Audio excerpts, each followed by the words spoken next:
All right, thanks, Robin. Following breaking news right now, 2 workers who showed up at a Metro business are attacked by burglary suspects near Southeast 17th and Santa Fe. This was kind of a wild story. Let's go to Chris Gilmore. He's out there live with what's going on. Chris, what is the update this morning?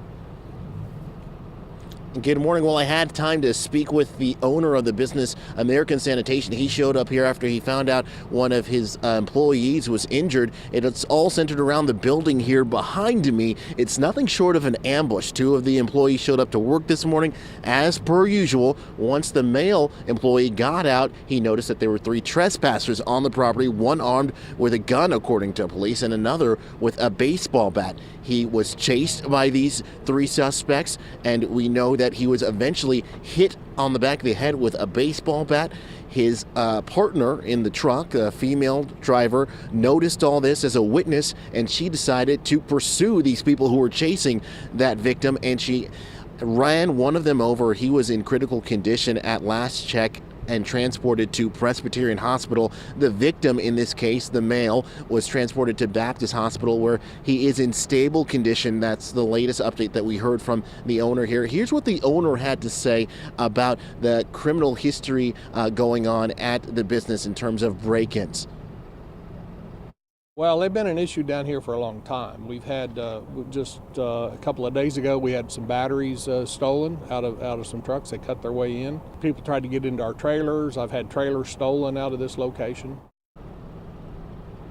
And you know, the owner, Mr. Hall, was very blunt with us. He says that they're pretty much a junk hauling company. They haul mostly dirt. And once the sun comes up, you'll see that the only thing beyond those big gates behind us is a huge pile of dirt. So nothing really valuable beyond there. So it's kind of puzzling to him why this continues to be a problem. We'll continue to bring you up to date on the latest on the arrest and the condition of these victims as we get this information. Reporting live on the scene on the story from Southeast Oklahoma City, Chris Gilmore, News 9. Yeah, sounds like a wild one, Chris. Thank you. Well, hundreds of soldiers based right here in Oklahoma are trying to make it home for the holidays right now. They're leaving from Will Rogers World Airport this morning, and that's where News 9's Chris Gilmore is. Chris, good morning.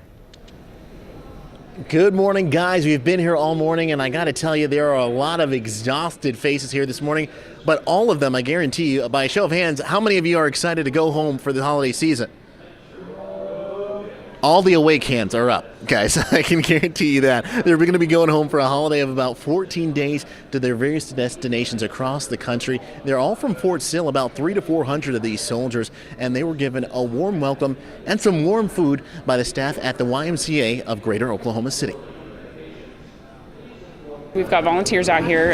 They're getting pizza and sandwiches and fruits and water, coffee, hot chocolate. And we've got Santa out here. We have a therapy dog that's been playing with them, running around, riding the skateboard, books, magazines, and things like that.